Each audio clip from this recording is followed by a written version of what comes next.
అందరికీ నమస్కారం అండి.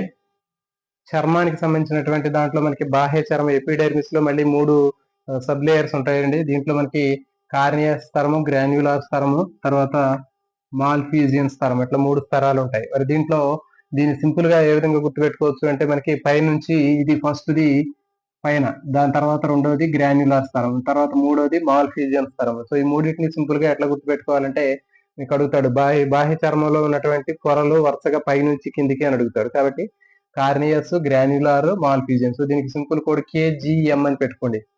కిలోగ్రామ్ అని కోడ్ తోటి గుర్తుపెట్టుకోండి.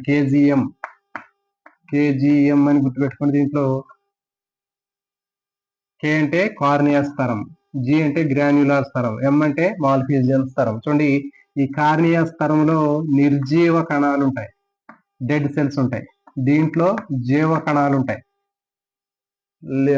లివింగ్ సెల్స్ ఉంటాయి. తర్వాత మాల్ఫీజియన్ స్తరంలో ఉత్పత్తి అయ్యి కొత్త కణాలు అనేవి తయారవుతూ ఉంటాయి. అంటే చూడండి, ఇక్కడ మాల్ఫీజియన్ స్తరం కొత్త కణాలని తయారు చేస్తూ ఉంటుంది. తయారు చేసే కణాలన్నీ కూడా గ్రాన్యులార్ స్తరంలోకి వస్తాయి.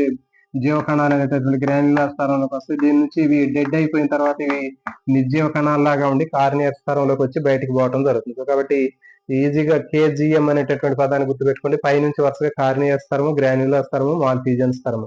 సో ఇలాంటి మరిన్ని కోడ్ల కోసం ఛానల్ ని సబ్స్క్రైబ్ చేయండి. అదేవిధంగా వీడియోని లైక్ చేయండి. మీకు కావాల్సినటువంటి చాలా ఇన్ఫర్మేషన్ అనేది మన ఛానల్లో ఉంది. అందరికి కూడా ఆల్ ది బెస్ట్.